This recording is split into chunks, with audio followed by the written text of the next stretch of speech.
মাঠে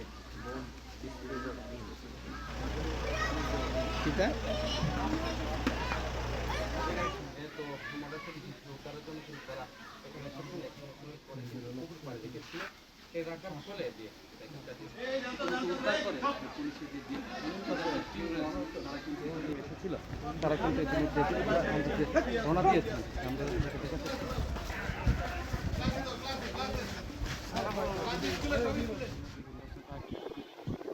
বডি বের হওয়ার আগে আপনার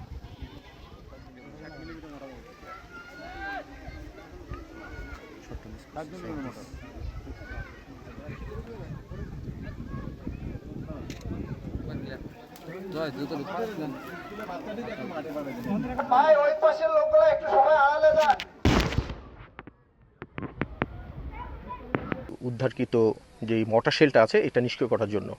তো আমরা এসে যেটা মর্টার শেলটাকে ইনট্যাক্ট অবস্থায় দেখেছি এবং আমাদের ধারণা যেটা সেটা হচ্ছে যে এটা সম্ভবত স্বাধীনতার কালীন সময়ের যুদ্ধ ওই সময়ে হয়তো মর্টার শেলটা ছোড়া হয়েছে, বাট কোনো কারণে হয়তো এটা বিস্ফোরিত হয়নি।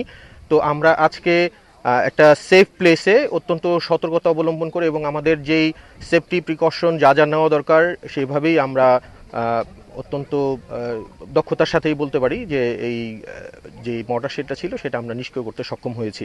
জমিদার বাড়ির সামনে আমাদের সদর থানাধীন বড়হরণ এলাকার জমিদার বাড়ির সামনে পুকুর খনন করার সময় একটি মর্টার শেল পাওয়া যায়।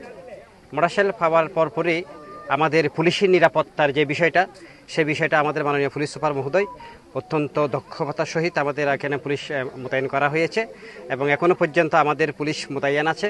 ইতিমধ্যে আমাদের মাননীয় পুলিশ সুপার মহোদয় ঢাকা পুলিশ হেডকোয়ার্টার্সে আমাদের বাংলাদেশ পুলিশের বুম ডিসপোজাল ইউনিটকে অবহিত করার প্রেক্ষিতে বাংলাদেশ পুলিশের বুম ডিসপোজাল ইউনিট ঢাকা থেকে আমাদের এই ঘটনাস্থলে আসার পর তারা অত্যন্ত দক্ষতার সহিত আমাদের যেই মর্টার শেলটি পাওয়া গিয়েছে সেই মর্টার শেলটি নিষ্ক্রিয় করেছে।